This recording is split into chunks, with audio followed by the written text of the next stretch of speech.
नमस्कार छात्रों। तो कैसे हैं आप लोग? आशा करता हूं आप लोग कुशल, स्वस्थ और सुरक्षित होंगे। हम यहाँ पर आपके लिए एक नई वीडियो लेकर उपस्थित हुए हैं, जिसमें हम हिंदी के बारे में जानकारी प्राप्त करेंगे। हिंदी विषय में एक चैप्टर आता है जिसका नाम है वर्ण विचार। आपको साथ ही साथ बताते चलूं, आपके नवोदय और सैनिक में हिंदी 15 मार्क्स की आती है। इसके लिए हमें संपूर्ण व्याकरण अच्छे से पढ़ना है, अच्छे से उसकी जानकारी प्राप्त करनी है। यदि हम सभी जानकारियां पूर्ण तरीके से प्राप्त कर लेते हैं तो हमें हिंदी में कोई भी समस्या नहीं आएगी और हम अच्छे से उस पेपर को क्रैक कर पाएंगे, सॉल्व कर पाएंगे। तो आप सभी ध्यान से सुनिएगा, समझिएगा। हमारे पाठ का नाम है वर्ण विचार। आप सभी जानते हैं वर्ण क्या होता है। वर्ण का मतलब होता है बच्चों अक्षर, अर्थात मात्राएं। वर्ण मतलब मात्राएं होती हैं, अक्षर होते हैं। बस वर्ण को समझना कैसे है, इसके बारे में हम यहाँ जानेंगे। किंतु मैं आपसे कहूं कि वर्ण से पहले हम कुछ और शब्दों के बारे में जानकारी प्राप्त कर लेते हैं। वर्ण किस विषय में आते हैं, किस टॉपिक में आते हैं, उसके बारे में थोड़ी सी जानकारी प्राप्त करते हैं। आप सभी देख पा रहे होंगे, आपकी स्क्रीन पर दिखाई दे रहा है वर्ण विचार और नीचे लिखा हुआ है व्याकरण। ये एक व्याकरण शब्द है। इस व्याकरण शब्द का विभाजन क्या होता है, इसका अर्थ क्या होता है, ये हमारा किस तरीके से मार्गदर्शन करता है, इसका उपयोग क्या होता है, ये सब हम यहाँ पर जानने वाले हैं। व्याकरण शब्द का अलग अलग हिस्सों में डिवाइड किया जाता है। तो हम लिखते हैं वी प्लस आ प्लस करण। वी प्लस मतलब इसका अर्थ होता है पृथक पृथक करना। सिंपल भाषा में कहें तो शब्दों को अलग अलग करना, यानी शब्दों के भावों को अलग अलग करना, उसके अर्थ को अलग अलग करना। ये क्या कहलाता है? अपना व्याकरण कहलाता है। व्याकरण का मतलब विश्लेषण करना भी होता है, यानी किसी भी टॉपिक को अच्छी तरह से समझ परख कर उसके बारे में आगे लिखना, पढ़ना आदि। तथा साथ ही साथ इसका एक और अर्थ होता है जिसको कहते हैं भली भांति समझना। यानी जब भी हमें व्याकरण पढ़ते हैं तो हम हर चीज को अच्छी तरीके से जांच परख कर उसके बारे में याद करते हैं, उसे समझते हैं, उसके बारे में जानकारी प्राप्त करते हैं। साथ ही साथ मैं आपको बताता चलूं, व्याकरण हमें भाषा को शुद्ध रूप से पढ़ने, लिखने तथा बोलने की विधि का ज्ञान कराता है। यदि हमें व्याकरण अच्छे से आती है तो हम किसी भी विषय को, किसी भी भाषा को उसकी व्याकरण के हिसाब से अच्छी तरीके से बोल सकते हैं, समझ सकते हैं तथा सामने वाले को समझा भी सकते हैं। यदि हमें समझ में आ गया तो हम सामने वाले को बड़ी आसानी से समझा सकते हैं। यदि माने चलो हमें ही समझ में नहीं आया तो हम सामने वाले को क्या समझाएंगे। इसलिए हमें ध्यान रखना होता है, पहले हमें आना चाहिए, फिर हम सामने वाले को अच्छी तरीके से समझा देंगे। आगे बढ़ते हैं इसमें। तो बच्चों, हिंदी व्याकरण को हमने 4 भागों में डिवाइड किया है, यानी कि हिंदी व्याकरण को 4 भागों में बांटा गया है। वे 4 भाग कौन कौन से हैं, इसमें हम जानने वाले हैं। पहला भाग है अपना वर्ण विभाग। वर्ण विभाग मतलब होता है, मैंने आपको पहले ही बताया, वर्ण मतलब होता है मात्रा, मतलब होता है अक्षर। ठीक है, तो इसमें क्या दिया गया है, इसके अंतर्गत वर्णों यानी कि स्वर तथा व्यंजन का आकार, इनके उच्चारण तथा इनके वर्गीकरण का अध्ययन किया जाता है। इस बात का ध्यान रखना कि वर्ण में हमेशा स्वर और व्यंजन ही आते हैं। कभी कुछ बच्चे ये ना समझ लें कि वर्ण में हम संज्ञा, संधि, सर्वनाम वगैरह लिख दें। नहीं लिख सकते। वर्ण में केवल स्वर या व्यंजन ही आते हैं। अगली तरफ बढ़ते हैं। अगला पॉइंट जो देखते हैं, इसका नाम है शब्द विभाग। अब देखिए, उसमें क्या था, स्वर और व्यंजन था, वर्ण थे, मात्राएं थी, अक्षर थे। यहां पर हम पढ़ने वाले हैं इसके अंतर्गत शब्दों के वर्गीकरण, उसके रूपांतरण तथा शब्द के निर्माण, जैसे संधि बनाना, उपसर्ग बनाने, प्रत्यय बनाना, समास बनाना आदि का अध्ययन किया जाएगा। अब समझ लेते हैं ये होता क्या है। हमने यहाँ पे सर्कल तो बहुत सारे लगा दिए। संधि क्या होती है, तो मैं आपको बताते चलूं, संधि मतलब होता है दो शब्दों को जोड़ना। क्या होता है? दो शब्दों को जोड़ना। अब दो शब्दों को तो हम कभी भी जोड़ सकते हैं यार, किंतु यहां पर एक खास चीज ये है, जब हम दो शब्द जोड़ेंगे तो उसमें कुछ ना कुछ बदलाव होना आवश्यक है। जैसे मैं आपको बताऊं, यहां अगर मैंने लिखा राज प्लस पुरुष, ठीक है, और इन दोनों शब्दों को हमने जोड़ा तो क्या बना, राजपुरुष। ठीक है बच्चों, अब आप अगर देखेंगे तो इस एग्जाम्पल में, इस उदाहरण में राज लिखा था, पुरुष लिखा था, दोनों को जोड़कर राजपुरुष बना दिया है। और मैंने आपसे कहा था कि इसमें बदलाव होना अनिवार्य है, और यहां पर हमने देखा कोई बदलाव नहीं हुआ, बस बीच में जो प्लस लगा था वो हट गया है और उसको सिंपली लिख दिया है। लेकिन नहीं, ऐसा नहीं करना है अपन को। संधि में क्या करना है, यदि मान के चलो अपने लिखा विद्या प्लस आलय, ठीक है, अब अगर हम इसको जोड़ते हैं तो हम लिखेंगे विद्यालय। क्या लिखेंगे बच्चों, यहां हम लिखेंगे विद्यालय। तो आप देख पा रहे होंगे कि विद्यालय में यहां पर दो शब्द थे, यहां तीन अक्षर थे, दो अक्षर तीन अक्षर जब मिले तो हमारे पास कितने बचे, चार अक्षर बचे। कितने होने चाहिए थे, पांच होने चाहिए थे। लेकिन समस्या क्या थी, यहां जो मात्रा थी और यहां जो मात्रा थी, ये दोनों मात्राएं जुड़कर इस एक मात्रा में परिवर्तित हो गई, यानी बदलाव हुआ। संधि में बदलाव होना जरूरी है। यदि संधि में बदलाव नहीं हुआ तो आपका वो संधि का एग्जाम्पल, वो उदाहरण बिल्कुल गलत होगा। ठीक है, आपसे समझ में आ गया होगा। दो एग्जाम्पल मैंने आपके सामने प्रस्तुत किए। तीसरा भी कर सकता हूं, जैसे मैंने लिखा देव प्लस आगमन। ठीक है बच्चों, अब मैं क्या लिखूं, देव और आगमन को जब जोड़ूंगा तो मेरा बनेगा देवागमन। क्या बनेगा, देवागमन बनेगा। तो आप देख सकते हो बच्चों, यहां पर दो अक्षर थे, यहां चार अक्षर थे, जब मैंने दोनों को जोड़ा तो केवल पांच अक्षर बचे। छह होने चाहिए थे, पांच बचे। लेकिन हमने क्या किया, यहां पर छोटे आ की मात्रा और बड़े आ की मात्रा को जोड़कर एक मात्रा में परिवर्तित कर दिया। और संधि का नियम था परिवर्तित करना जरूरी है। समझ में आ गया होगा आप सबको। मैं आपसे उम्मीद करता हूं कि आपको इससे बेहतर तरीके से समझ में आ गया होगा।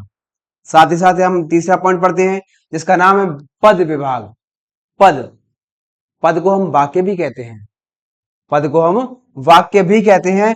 इस पद में हम क्या क्या सीखने वाले हैं, ये देखो। इसमें लिखा है संज्ञा, लिंग, वचन, कारक, सर्वनाम, विशेषण, अव्यय आदि।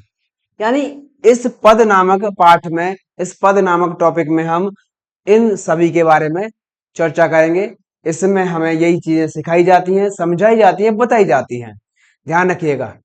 इसके बाद लिखा क्या है, वाक्य विभाग। देखो, इसके अंतर्गत पदों का, मैंने आपको बताया था पद और वाक्य एक ही होती है, तो इसके अंतर्गत पदों का परस्पर संबंध और वाक्य बनाने के नियमों का अध्ययन किया जाता है। यानी एक वाक्य अगर पर्सनली लिखा जाए तो उसे हम पद कहते हैं, और उसी वाक्यों में और वाक्यों की कड़ियां जोड़ दी जाती हैं तो वो वाक्य या पैराग्राफ कहलाती हैं। ठीक है बच्चों, आशा करता हूं आपको समझ में आ रहा होगा। यदि समझ में आ रहा है तो आप यस लिखकर कमेंट करें। अगला जो हम पढ़ने वाले, देखो बच्चों यहां लिखा है वर्ण विभाग।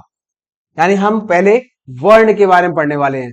मैंने आपको बताया चार प्रकार के विभाग होते हैं व्याकरण में, वर्ण विभाग, शब्द विभाग, पद विभाग और वाक्य विभाग। उनमें से हम पहला चैप्टर पढ़ने वाले हैं जिसका नाम है वर्ण विभाग। जैसा कि आप सभी स्क्रीन पर देख पा रहे होंगे, पहले लिखा हुआ है वर्णमाला की परिभाषा। वर्णमाला क्या होती है, वर्णमाला मतलब जिसमें आपके स्वर वर्ण और व्यंजन वर्णों का समागोश होता है, समावेश होता है, एक साथ मिलकर जोड़कर लिखे जाते हैं। ठीक है ना, तो इसमें आपको वर्णों के बारे में जानकारी लेंगे, स्वर के बारे में जानकारी देंगे और व्यंजन के बारे में भी जानकारी देंगे। यहां लिखा है वर्ण लिपि चिन्हों के व्यवस्थित समूह को वर्णमाला कहते हैं। यानी हम अपने वर्णों को अच्छे तरीके से लिखें, क्रम के अनुसार लिखें, सभी को अच्छे तरीके से समझाते हुए लिखें, तो वो शब्द क्या कहलाएंगे, सभी वर्ण वर्णमाला कहलाएंगे। वर्णमाला में कुछ बातें विशेष ध्यान रखनी होती हैं। वर्णमाला में वर्ण और ध्वनि का विशेष ध्यान रखना होता है। यदि हमने वर्ण और ध्वनि पर ध्यान नहीं दिया तो हमारा नुकसान हो जाएगा। हो सकता है हमारे इस प्रश्नों के उत्तर गलत भी हो जाए। सबसे पहले समझ लेते हैं वर्ण क्या होता है। वर्ण ध्वनि का लिखित रूप होता है। क्या होता है? वर्ण ध्वनि का लिखित रूप होता है। मतलब जो हम वर्ण बोलते हैं, जो अक्षर बोलते हैं, उनको लिखना वर्ण कहलाता है। साथ ही साथ ध्वनि, ध्वनि मतलब होता है वर्णों का मौखिक रूप। यानी जिन वर्णों को हम अपने मुंह से बोलकर सामने वाले को समझाते हैं, सुनाते हैं, वो सब क्या कहलाता है? वो सब ध्वनि कहलाता है। आपको मैं साथ ही साथ बता दूं, वर्ण हमेशा स्थायी रूप होता है। वर्ण को हम एक बार लिखने के बाद कभी भी बार बार पढ़ सकते हैं, दोहरा सकते हैं। किंतु ध्वनि यानी आवाज, आवाज अगर अपने मुंह से एक बार निकल गई तो उसे दोबारा से प्राप्त करना आसान नहीं होता। हम जब भी कुछ बोलेंगे तो उसमें कोई ना कोई परिवर्तन हमें अवश्य दिखेगा। ठीक है, आगे देखते हैं। यहां लिखा हुआ है वर्ण दो प्रकार के होते हैं, स्वर तथा व्यंजन। ठीक है बच्चों, अब हम यहां पढ़ने वाले स्वर क्या होता है, स्वर कितने प्रकार के होते हैं, स्वर में क्या अंतर होता है, व्यंजन किसे कहते हैं, व्यंजन कितने प्रकार के होते हैं, वर्णों में और व्यंजन और स्वर में क्या अंतर होता है, इसके बारे में पढ़ने वाले हैं। सबसे पहले हम देखेंगे स्वर के बारे में। स्वर एक ऐसा वर्ण जिसको बोलने के लिए, पढ़ने के लिए, समझने के लिए किसी भी अन्य शब्द, स्वर, मात्रा, वर्ण आदि किसी की आवश्यकता नहीं होती। जैसा कि आप देख पा रहे होंगे यहाँ पे डेफिनेशन में लिखा हुआ है, स्वतंत्र रूप से बोले जाने वाले वर्णों को स्वर कहते हैं। मैं आपको सरल भाषा में बताऊं, यदि आप किसी वर्ण को बिना किसी स्वर की सहायता से बोलते हो तो क्या कहलाएगा वो?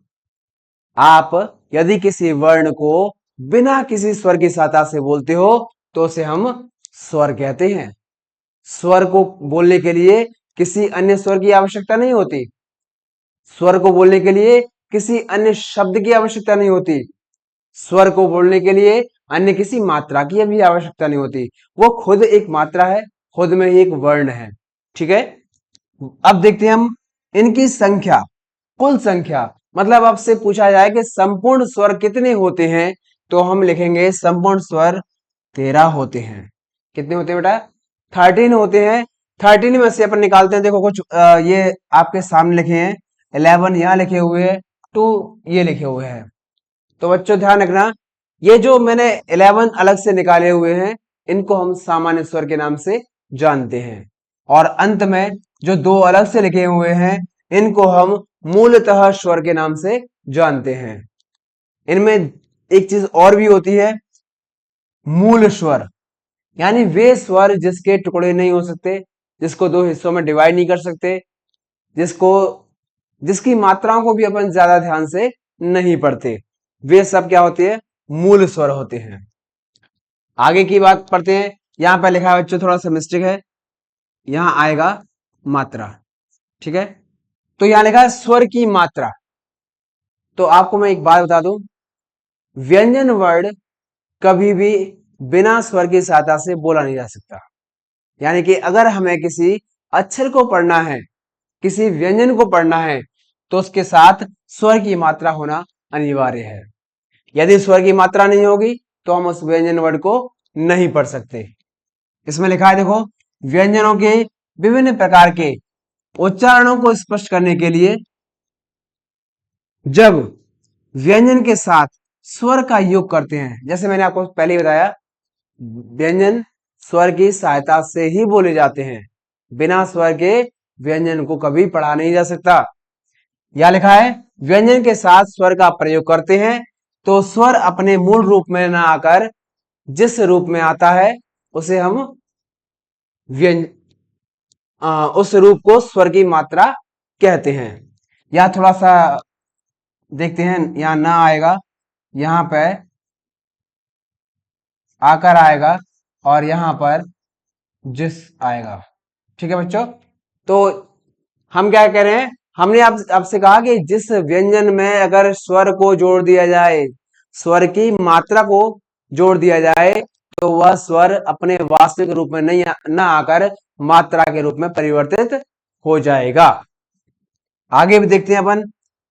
जैसे अपने ये मात्राएं लिखी हुई हैं, यदि इन मात्राओं को किसी स्वर के साथ जोड़ दें तो क्या होगा?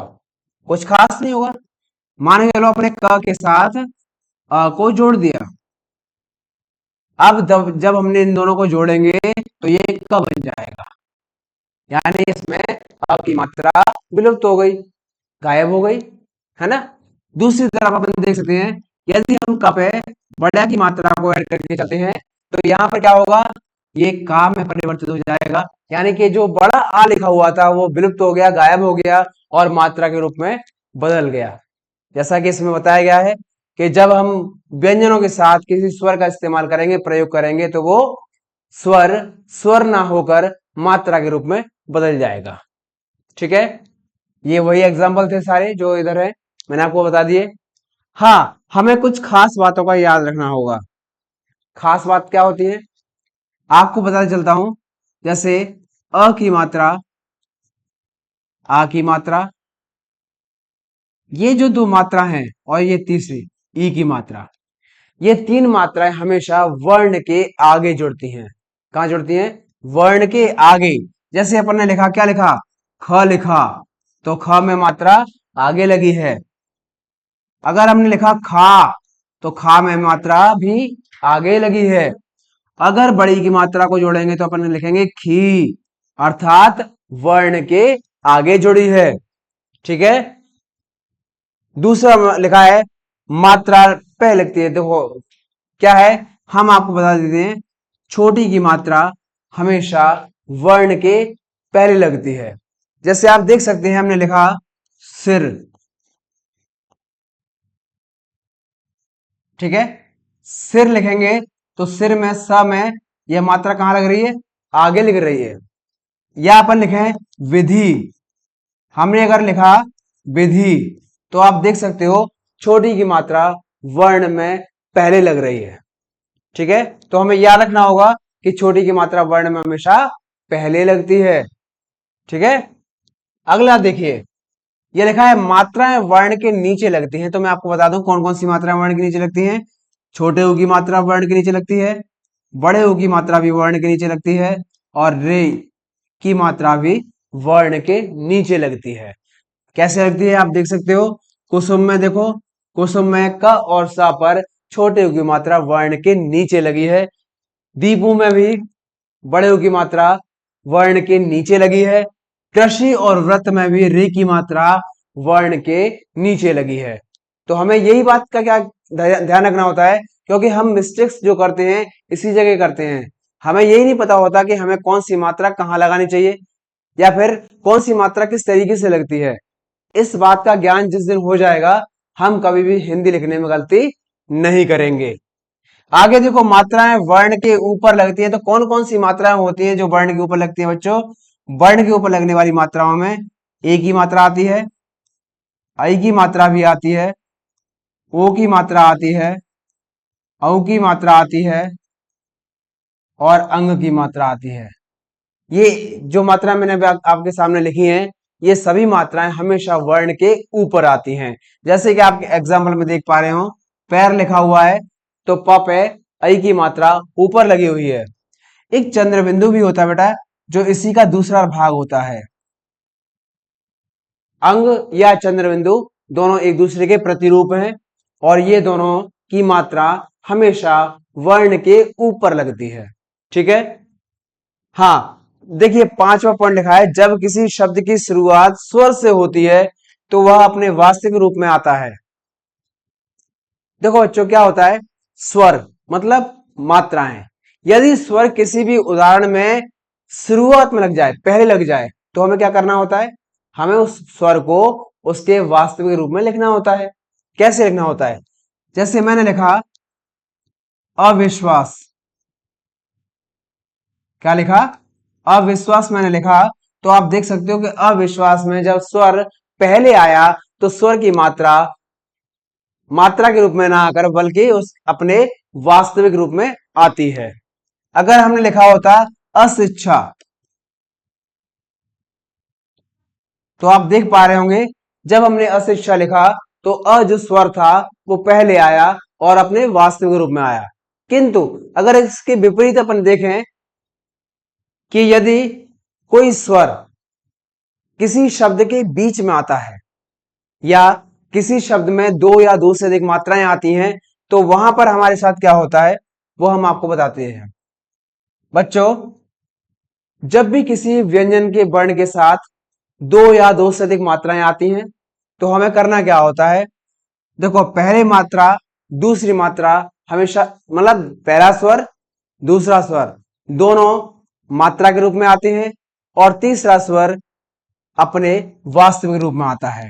जैसे आप देख पा रहे होंगे मात्रा लिखा हुआ है मात्राएं, तो मात्रा में देखिए पहली मात्रा लगी है, दूसरी भी लगी है और तीसरे में वो अपने वास्तविक रूप में लिखा हुआ है। ठीक है, इसी तरीके से आप देख सकते हो यहाँ आदि लिखा है, तो आदि में पहली मात्रा लगी है, क्योंकि क्या मैंने आपको बताया था ना पहले कि यदि स्वर पहले आएगा तो अपने वास्तविक रूप में आएगा, यदि स्वर बीच में आएगा तो पहले मात्रा के रूप में प्रयोग होगा, उसके बाद वास्तविक रूप में प्रयोग होगा। ठीक है, ये आपके वर्ण पे मात्रा लगाने के नियम थे जिनको आप, मैं आशा करता हूं आपने अच्छी तरह से समझ लिया होगा। ठीक है, आगे देखते हैं। इसमें क्या है, स्वरों का वर्गीकरण दिया गया है। अब वर्गीकरण क्या होता है, वर्गीकरण का मतलब होता है प्रकार, वर्गीकरण का मतलब होता है भेद, वर्गीकरण का मतलब होता है किस तरीके से ये प्रयोग होते हैं। समझ में आया? आगे देखते हैं। स्वरों का वर्गीकरण कई प्रकार से किया जा सकता है। किस तरीके से? पहला दिया है उत्पत्ति के आधार पर, दूसरा दिया है उच्चारण के आधार पर, तीसरा दिया है जीव के प्रयोग के आधार पर, चौथा दिया है होठों की स्थिति के आधार पर और पांचवा दिया है मुंह खुलने के आधार पर। अब हमें क्या करना है, हमें इसके बारे में जानकारी प्राप्त करनी है।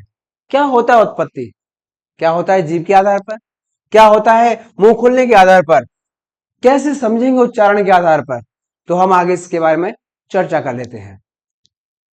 आप सभी ध्यान से पढ़िएगा, ध्यान से देखिएगा, आपको कोई भी डाउट नहीं छोड़ूंगा, कुछ भी समझ में ना आने लायक शब्द नहीं छोड़ूंगा, आपको प्रत्येक विषय को अच्छे से समझा दूंगा। सबसे पहले देख सकते हैं अपन, यहां लिखा है उच्चारण काल के आधार पर। अब देखिए, उच्चारण काल मतलब होता है बोलने का काल, यानी हमारे द्वारा बोले गए शब्दों में, अक्षरों में, मात्राओं में कितना समय लगता है, किस वर्ण को बोलने में कितना समय लगता है, उसे हम उच्चारण काल कहते हैं। ठीक है बच्चों, यहां आप देख पा रहे हो ये ऐसे लिखा रहता है। ठीक है, ह्रस्व स्वर और दीर्घ स्वर। ह्रस्व स्वर क्या होता है? ह्रस्व स्वर का मतलब होता है जिन वर्णों को बोलने में कम से कम समय लगे, अर्थात जब अपने मुंह से हम किसी वर्ण को निकालें तो उसे बोलने में बहुत कम समय लगे, उसे हम ह्रस्व स्वर कहते हैं। दूसरा दीर्घ स्वर। दीर्घ स्वर मतलब जिन वर्णों को बोलने में हमें ह्रस्व स्वर से थोड़ा अधिक समय लगे, उसे हम दीर्घ स्वर कहते हैं। ह्रस्व स्वर में आपको बताते चलूं, ह्रस्व स्वर में 4 अक्षर आते हैं। बच्चों, ह्रस्व स्वर को मूल स्वर भी कहा जाता है, ह्रस्व स्वर को लघु स्वर भी कहा जाता है। आपका प्रश्न किसी भी तरीके से आ सकता है। यदि आपसे पूछ लिया जाए मूल स्वर स्वर क्या होता है, तब भी हम ह्रस्व स्वर की परिभाषा लिख सकते हैं। यदि हमसे पूछ लिया जाए लघुतम स्वर क्या होता है, तब भी हम इसी परिभाषा को लिखेंगे, क्योंकि ह्रस्व,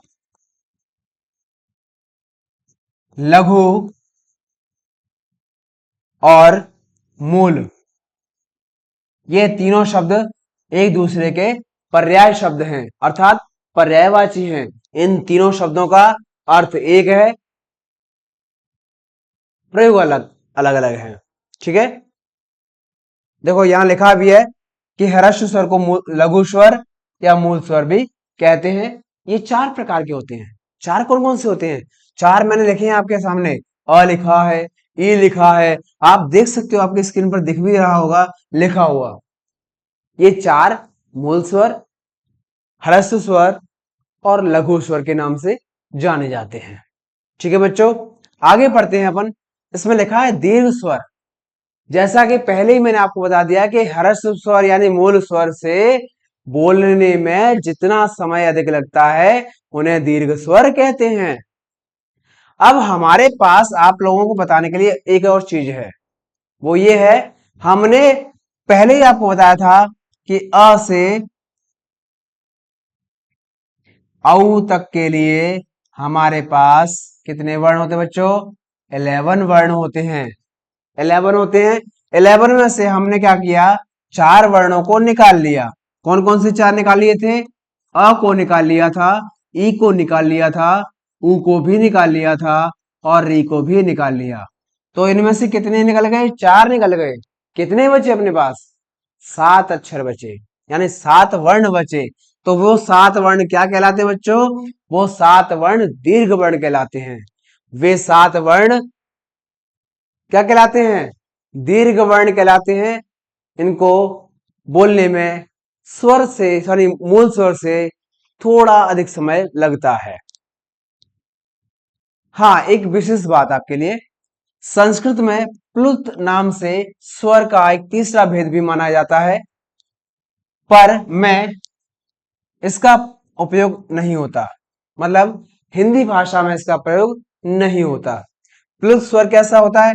आपकी स्क्रीन पर दिख रहा होगा, इस तरीके से बना होता है। इस स्वर को बोलने में दीर्घ स्वर से भी अधिक समय लगता है। आपकी परीक्षा में इस प्रकार से एक एमसीक्यू आ सकता है कि ऐसा कौन सा स्वर है जिसको बोलने में सर्वाधिक समय लगता है? ऑप्शन होंगे आपके पास, मूल स्वर, लघु स्वर, दीर्घ स्वर, प्लुत स्वर। तो हम उसमें लिखेंगे प्लुत स्वर, क्योंकि इस स्वर को बोलने में दीर्घ स्वर से भी अधिक समय लगता है। कहने का तात्पर्य इतना सा है कि इस स्वर को बोलने में सर्वाधिक समय लगता है। ठीक है, ये पाठ, इसमें देखो क्या है, अपन ने अभी तक क्या पढ़ा? हमने पढ़ा था उच्चारण काल के आधार पर स्वर। अब हम पढ़ने वाले हैं उत्पत्ति के आधार पर। लेकिन मैं आपको पहले बता दूं कि उत्पत्ति के आधार पर और उच्चारण के आधार पर दोनों स्वर एक ही हैं, बस उनके नाम अलग अलग कर दिए गए हैं। जैसे कि आप देख सकते हो, यहां क्या लिखा है? मूल स्वर लिखा है। मैंने आपको ह्रस्व स्वर की परिभाषा में ही मूल स्वर की परिभाषा बता दी थी। ह्रस्व स्वर और मूल स्वर में कोई अंतर नहीं होता, दोनों सेम और दोनों एक ही होते हैं। ठीक है, आपको यहाँ स्क्रीन पर एग्जाम्पल भी दिख रहे होंगे, वही एग्जाम्पल हैं जो मैंने ह्रस्व स्वर में बताए थे, वही यहाँ पर लिखे हुए हैं। यानी ह्रस्व स्वर और मूल स्वर अलग अलग नहीं है। साथ ही साथ यहाँ लिखा है संधि स्वर, दीर्घ स्वर या गुरु स्वर। तो जैसा अपन ने पिछली लाइन में पढ़ा था, दीर्घ स्वर होता है जिसको बोलने में समय अधिक समय लगता है, सर्वाधिक नहीं, अधिक। तो अधिक समय लगता है उसको दीर्घ स्वर कह सकते हैं, संधि स्वर कह सकते हैं, या फिर अपन गुरु स्वर कह सकते हैं। जो 7 मैंने अक्षर वहां पे बताए थे, 7 स्वर बताए थे, वही 7 स्वर इसमें भी आते हैं। यानी कि उच्चारण काल के आधार पर स्वर और उत्पत्ति के आधार पर स्वर एक समान होते हैं, ये कह सकते हैं एक ही होते हैं। ठीक है, अगला देखिए, संधि स्वर क्या होता है? अभी मैंने आपको बताया था, संधि स्वर मतलब दीर्घ स्वर, संधि स्वर मतलब गुरु स्वर, संधि स्वर मतलब जिसको बोलने में हमें मूल स्वर से अधिक समय लगता है। देखिए, जो स्वर मूल स्वर के आपस में जुड़ने से बनते हैं अथवा दो स्वरों के योग से बनते हैं, उन्हें संधि स्वर कहा जाता है। संधि स्वर कैसे बनता है? देखो, ये आ, जो आ की मात्रा लिखी थी, इस आ की मात्रा को बनाने के लिए दो अ जोड़े जाते हैं। बड़ी की मात्रा को बनाने के लिए दो छोटी की मात्राओं को जोड़ा जाता है, और बड़ा उ जो लिखा है इसको बनाने के लिए हम दो छोटे की मात्रा को जोड़ते हैं। यानी कि इसको हम इस तरीके से समझ सकते हैं कि यदि दो समान स्वरों को जोड़कर, दो समान स्वरों को जोड़कर जो नया स्वर बनता है उसे संधि स्वर कहते हैं। अब हमारे पास दो शब्द निकल के आते हैं, संधि स्वर या संयुक्त स्वर। संधि स्वर और संयुक्त स्वर में क्या अंतर होता है? तो मैं आपको बता दूं, संधि स्वर समान मात्राओं से, समान अक्षरों से मिलकर बनता है। आपकी स्क्रीन पर देख रहे होंगे, अ और अ दोनों एक जैसे हैं, ई और ई भी एक जैसे हैं, और यहाँ पर उ और उ भी एक जैसे हैं। यानी समान स्वरों के मिलने से जो स्वर बनता है उसे हम संधि स्वर कहते हैं। किंतु जो विषम स्वरों से, दो अलग अलग स्वरों से जिसका निर्माण होता है उसे हम संयुक्त स्वर कहते हैं। जैसे आप देख पा रहे होंगे, यहाँ अ लिखा है, यहाँ पर ई लिखा है, दोनों स्वर विषम हैं। विषम मतलब अलग अलग हैं। जब दोनों स्वर अलग अलग होंगे तो उसे विषम स्वर कहेंगे, दोनों के जुड़ने पर जो स्वर बनेगा उसे संयुक्त स्वर कहेंगे। ठीक है, आगे बढ़ते हैं। एक छोटा सा, ये फिर से वही दिया है, बस इसमें थोड़ा सा टॉपिक एक बढ़ा दिया गया है हमारी तरफ से। वो लिखा है सजातीय स्वर और विजातीय स्वर। जैसे मैंने आपको बताया, सजातीय मतलब समान रूप, दो समान अक्षर मिलकर किसी नए अक्षर का निर्माण करते हैं, उन्हें हम सजातीय स्वर कहते हैं। और दो अलग अलग अक्षरों के मिलने से जो नया अक्षर बनता है उसे विजातीय अक्षर कहते हैं। ठीक है, इसमें कुछ अलग नहीं है, स्पेशल नहीं है, वही सेम टू सेम है, बस इसको थोड़ा सा दो बार लिख दिया है समझाने के लिए आपके। फिर लिखा है जीव के आधार पर। जीव हमारे मुंह में पाई जाने वाली ऐसी महान वस्तु जिसके बिना हमारे शब्दों का चयन करना, शब्दों का बोलना, अपने विचारों का आदान प्रदान करना असंभव है। इसके तीन भाग होते हैं बच्चों। तीन भाग मतलब अग्र स्वर अर्थात आगे का स्वर, मध्य स्वर मतलब जीव के बीच वाले से बोले जाने वाले स्वर, और पश्च स्वर मतलब जीव के पिछले हिस्से से बोले जाने वाले स्वर। अब आगे से क्या कौन से बोलते हैं?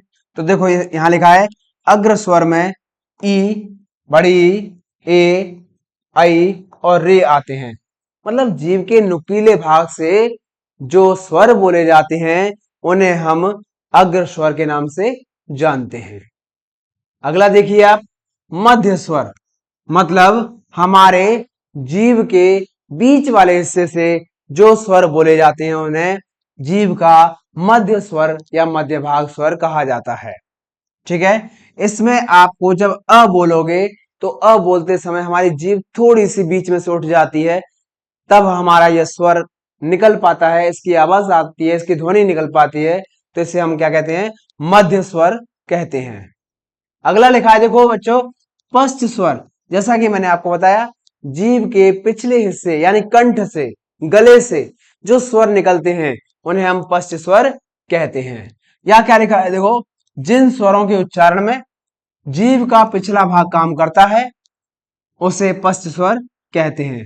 मैंने आपको सरल भाषा में बताया कि जो स्वर हमारे कंठ से बोले जाते हैं, गले से बोले जाते हैं, जीभ के लास्ट वाले भाग से बोले जाते हैं, उन्हें हम हमेशा क्या कहते हैं? पश्च स्वर कहते हैं। इसके अंतर्गत आ, उ, बड़ा ओ और औ आता है। ये जो स्वर हैं ये हमारे कंठ से बोले जाते हैं। इसके बाद देखो बेटा लिखा है ओष्ठ स्वर।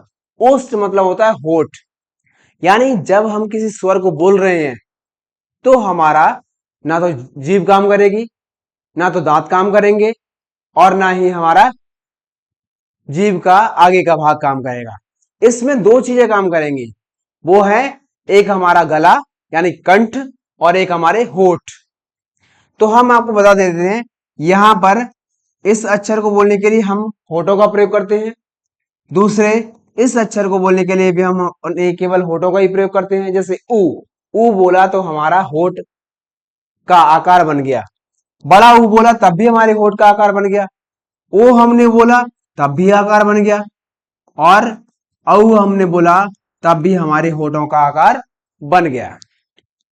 अब यहां एक सवाल आता है, सवाल क्या आता है? आपके सामने जवाब भी है कि होठों के आधार पर जो स्वर होते हैं वो दो प्रकार के होते हैं। एक होता है आवर्तमुखी और दूसरा होता है व्रतमुखी। आवर्तमुखी और व्रतमुखी में क्या अंतर है, इसको समझ लेते हैं। सबसे पहले आवर्तमुखी का मतलब होता है बच्चों, जिस स्वर को बोलते समय हमारे होठों का कोई भी शेप ना बदले, कोई भी रूप ना बदले, कोई भी आकार ना बदले, उसे हम क्या कहते हैं? आवर्तमुखी स्वर कहते हैं। किंतु दूसरी ओर जब हमारे होठों का आकार बदलकर गोल रूप में हो जाता है, उसे हम व्रतमुखी स्वर कहते हैं। क्या कहते हैं? उसे हम व्रतमुखी स्वर कहते हैं, क्योंकि इन स्वरों को बोलते समय हमारे होठ गोलाकार में हो जाते हैं। ठीक है, अगला देखो। हालांकि मैंने आपको समझा दिया है, फिर भी आप एक बार परिभाषा देख सकते हो कि जिन स्वरों के उच्चारण में होठ गोलाकार, इसको छोड़िए, क्या देखना है? गोलाकार नहीं होता, उसे हम आवर्तमुखी स्वर कहते हैं। ठीक है, सरल भाषा का इस्तेमाल किया करो हमेशा। जिन स्वरों का उच्चारण करते समय हमारे होठ गोल आकार में नहीं होते, उसे हम आवर्तमुखी कहते हैं। और दूसरा, जब हमारे किसी भी स्वर को बोलते समय हमारे होठ क्या हो जाते हैं? गोलाकार में हो जाते हैं। काय में हो जाते हैं? गोलाकार में हो जाते हैं, उसे हम व्रतमुखी स्वर कहते हैं, जैसा कि मैंने आपको पहले लिख के बता दिया था। ठीक है, अगला, इसमें क्या लिखा है? इसमें लिखा है स्वरों का उच्चारण स्थान। उच्चारण स्थान क्या होता है?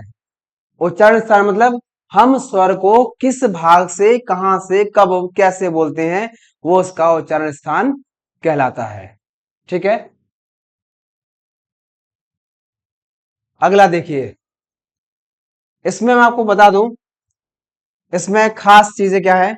एक तो तालु होता है, एक यहाँ पे कंठ होता है, एक ओष्ठ होता है, एक अपनी मूर्धन्य यानी मूर्धा होती है, और एक कंठोष्ठ होता है, एक एक और होता है, इसमें लिख नहीं पाया है, दंतोष्ठ। ठीक है बच्चों, एक होता है अपना नासिका। ठीक है, अब इसमें क्या अंतर है ये समझ लेते हैं। देखो, जो वर्ण हमारे कंठ से निकलते हैं, जो वर्ण हमारे कंठ से निकलते हैं, उन्हें कंठ वर्ण कहते हैं, क्योंकि इनके उच्चारण में हमारे केवल गले का प्रयोग किया गया। ठीक है, जिन वर्णों को हम मसूड़ों से थोड़े निचले भाग से बोलते हैं, जिन वर्णों को हम मसूड़ों के थोड़े निचले भाग से बोलते हैं, उन वर्णों को हम तालु कहते हैं या तालव्य कहते हैं। जिन वर्णों को हम होठों के माध्यम से बोलते हैं, उन्हें ओष्ठ वर्ण कहते हैं।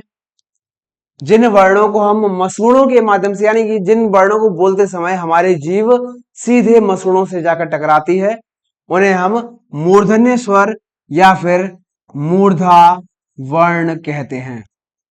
ठीक है, क्या कहते हैं? यानी यदि जिस वर्ण को बोलते समय हमारी जीभ हमारे मसूड़ों से जाकर टकराती है, तो उन स्वरों को हम मूर्धन्य या मूर्धा स्वर कहते हैं। अब देखिए, यहां पर लिखा है कि ऐसे स्वर जिनको हम कंठ और मसूड़ों के निचले भाग से बोलते हैं, उन्हें हम कंठ तालव्य स्वर कहते हैं। यानी कि वे स्वर कौन कौन से होते हैं? ए और ऐ जो स्वर हैं, उनको कंठ और तालु दोनों के माध्यम से बोला जाता है। फिर लिखा है कंठोष्ठ, यानी कि ऐसे वर्ण जिनको बोलते समय कंठ और होठ दोनों से आवाज निकलती है, उसे कंठोष्ठ बोलते हैं। इसमें जीभ का कोई काम नहीं होता। जब भी हम ऐसे वर्ण बोलते हैं तो सीधा गले से आवाज आएगी, गले से आवाज आने के बाद होठों में परिवर्तन होगा, उसे हम कंठोष्ठ वर्ण कहते हैं। हाँ, यहां लिखा है दंतोष्ठ वर्ण। हाँ, दंतोष्ठ वर्ण में क्या होता है बच्चों? जब भी हम दंतोष्ठ वर्ण बोलेंगे तो हमारी जीभ दांत को जाकर टकराएगी, और साथ ही साथ होठों में भी परिवर्तन होगा।